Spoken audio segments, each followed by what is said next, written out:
तो इस वीडियो में हम देखेंगे नक्सोमिका का पार्ट 2, जिसके अंदर हम रूब्रिक देखेंगे।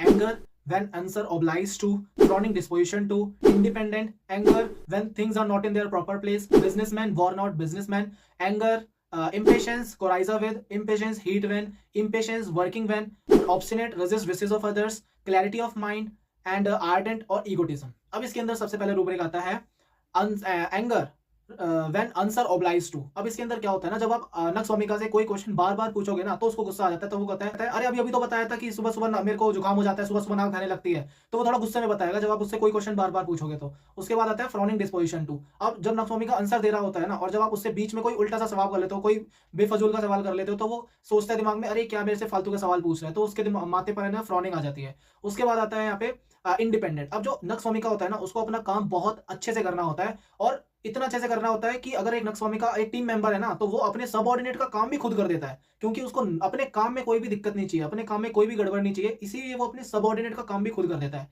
उसके बाद आता है तुम्हारा anger when things are not in their proper places. इसके अंदर क्या है ना, जब नक्सवामिका कहता है कि मेरी टेबल पर ये जो सामान है ना, वो इधर होना चाहिए, इधर होना चाहिए, इधर रखा होना चाहिए, इधर रखा होना चाहिए, अपनी जगह पे होना चाहिए, जिससे मेरे काम में कोई दिक्कत ना आए, मैं अपने काम को बड़े अच्छे से कर सकूं। इसीलिए नक्सवामिका अपनी जो भी जगह पे उसने डिसाइड करा हुआ है वो उस जगह पर ही होना चाहिए, और अगर वो नहीं होगा तो कहेगा मेरी टेबल किसने छेड़ी, फिर गुस्सा हो जाएगा, क्योंकि उसको काम में दिक्कत नहीं आनी चाहिए किसी भी तरीके से। उसके बाद आता है बिजनेसमैन वॉर नॉट बिजनेसमैन। अब इसके अंदर क्या है ना, नक्सवामिका परफेक्शन से काम करते करते करते करते करते करते इतना थक जाता है कि वो फिर एकदम उसके ना वॉर्न आउट कंडीशन आ जाती है उसकी, मतलब एकदम रगड़ जाता है वो। उसके बाद आता है इम्पेशंस कोराइजा विद। अब वो इतना ज्यादा रगड़ जाता है ना, इतना ज्यादा मतलब फ्रस्ट्रेटेड हो जाता है ना, कि एक छोटे से जुकाम से, कोराइजा से भी वो इम्पेशंस हो जाता है कि अब काम ढंग से नहीं हो रहा है ना, मेरा जुकाम हो गया, मेरा काम ढंग से नहीं हो रहा, तो फिर वो क्या ना इम्पेशंस हो जाएगा। अब इम्पेशंस फिर आता है इम्पेशंस हीट व्हेन।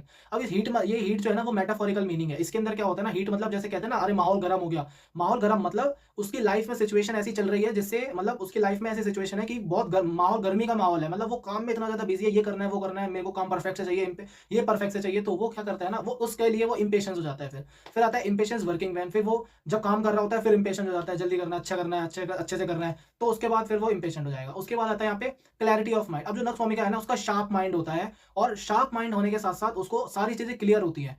उसके बाद आता है नक्सवामिका बहुत ज्यादा business in capacity for. Business in capacity for का मतलब क्या है ना, जैसे नक्सवामिका मान लो कोई फूड स्टॉल चलाता है, तो नक्सवामिका जो है ना अपने फूड को एकदम उतने परफेक्ट से ही बनाएगा जितने परफेक्ट से वो सबसे पहली बार उसने बनाया था। चाहे तो उसके पास भीड़ लग रही हो, आधे जो कस्टमर है वो उसको भाग जाए, उससे कोई मतलब नहीं है उसको, पर वो जो खाना बनाएगा ना वो इतने बेस्ट तरीके से बनाएगा, जिस तरीके से वो बनाना चाहता है वो वैसे ही बना के खिलाएगा, चाहे बाकी के उस कस्टमर्स के भाग जाए, उसको कोई दिक्कत नहीं।